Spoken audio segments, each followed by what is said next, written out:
So hello friends, so today we'll be discussing about the placenta, that is we will be discussing about developmental and physiological anatomy of placenta. So here as we have discussed in various previous video or in the book, so here uterus with the uterus is shown along with all that fimria, and he see here fertilization has occurred, then it has gone through the various stages, and ultimately by the time it is reaching to the stage of blastocyst. So all these cells are going to develop.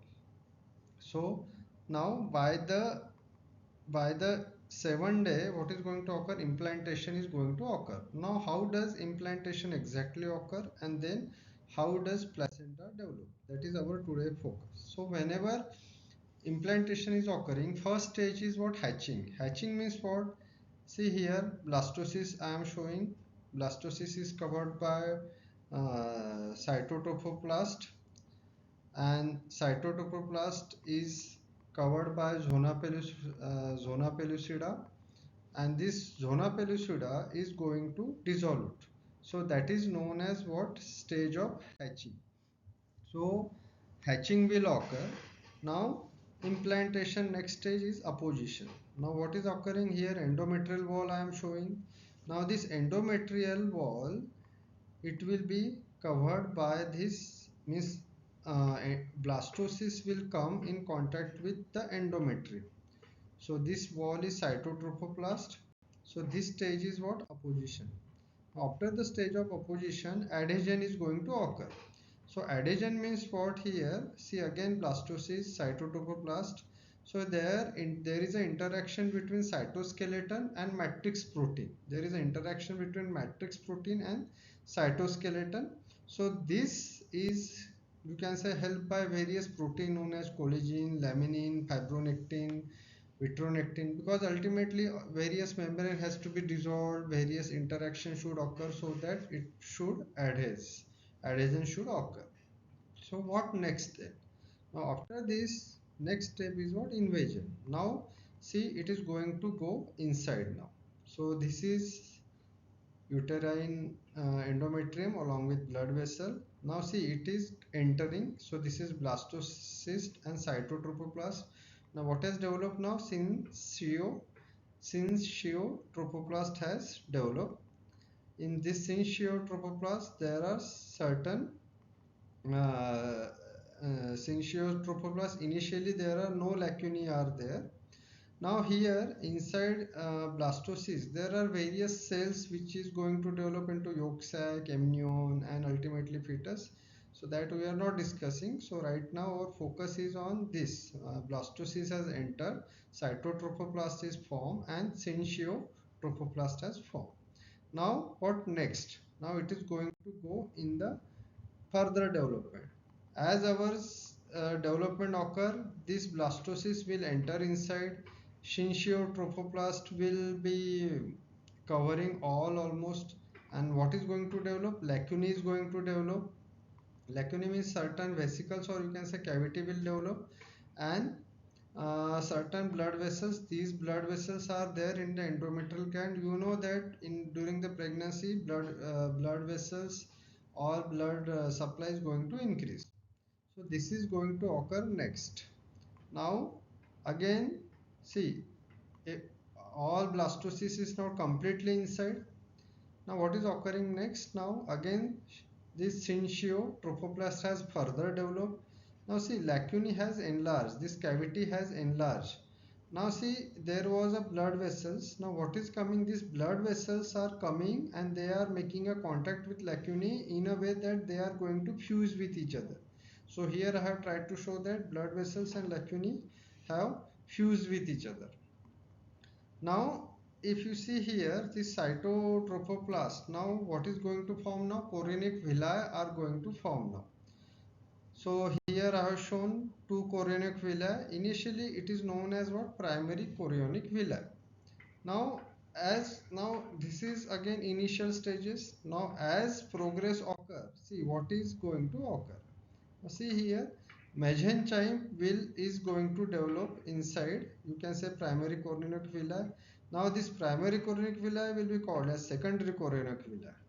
Then, so mesenchyme has developed. Now after this again, see what is occurred. Blood vessels now has developed. Fetal blood vessels has developed. So now primary will be called as secondary tertiary, not secondary, tertiary villi. So mesenchyme when it develops, it is secondary chorionic villi, and then when blood vessel develop inside secondary chorionic villi, they are called as tertiary villi. So till now we have seen that tertiary villi has developed. Now what next? Now see here, this is what? This is a blastocyst. Now blastocyst is covered by, I have shown, see everywhere chorionic villi is there, but I have shown only right now I have shown two chorionic villi. Inside there is a mesenchyme. Third again chorionic villi. Inside again I have shown mesenchyme. Now blood vessels are also there. Fetal blood vessels are also there. It is covered by syncytiotropoblast. Now syncytiotropoblast. See here I have not shown blood vessel till now, but blood vessels are also there which will come. So see lacunae has developed. Now lacunae, all this cavity will be making a contact with blood vessels. Now all this, see here, they will be filled with the blood. All this you can say all this cavity they will be filled. Here I have shown that they are filled with blood. And now see here, so these all are tertiary chorionic villi. So tertiary chorionic villi, now they are covered by, you can say, cavity which is filled with the blood. So this is almost, you can say, almost just pre-final stages, you can say. Now the time with time what is going to occur? Now this cavity which was filled with blood, they will become more and more, you can say, this cavity is going to increase. So what is going to occur now? See here, when development is occurring, so with cavity is going to develop and develop, so this chorionic villi will be covered by very thin layer of syncytiotropoblast, and under this there will be cytotrophoblast, mesenchyme and blood vessels. Now just see, now I have drawn one simplified diagram of a mature placenta. So I have drawn, now here it is a fetal side. So this is inside chorionic villi. Just see how many vessels? Two umbilical artery and one umbilical vein. Two, two umbilical artery and one vein. Vein is red and this is artery. Now they are covered by, as I have told you, thin cytotrophoblast. Then cytotrophoblast is in turn covered by again syncytiotropoblast. So this was syncytiotropoblast. Now I have told you that that cavity filled with blood will go on increasing. So see here, all this is surrounded by a cavity which is combination of lacunae and blood vessels, and all this, you can say, intervillous spaces. This is one villi I have shown you. So such cavity will be there between many villi, so that is why it is called as intervillous space. So intervillous space will be filled with blood. So maternal artery will be carrying oxygenated blood to this space, and it will be taking deoxygenated blood away.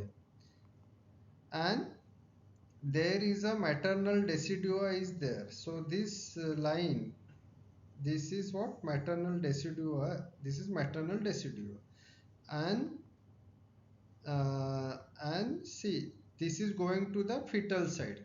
These are umbilical artery and umbilical vein. And if you see here what is occurring, there is a continuous exchange is occurring between this blood and these vessels. So this is occurring, and that is how it is going to function. Continuous exchange of various metabolites is going to occur. So if you see simple line diagram, just see what is going to occur. See, this was an intervillous space filled with blood. Blood was coming and blood was going. Means deoxygenated blood was carried away. From this side you can say maternal side, and this side is a fetal side. So fetal side blood was deoxygenated blood was coming with umbilical artery and it was carrying away. So this is how placenta is developing, and it is this space where everything is going to occur, all exchange is going to occur. So I hope I have made it clear ki how this placenta is developing. So thanks. So to summarize, so villi containing blood vessels are surrounded by maternal blood where exchange of nutrients and waste product is possible between fetus and placenta. So thank you.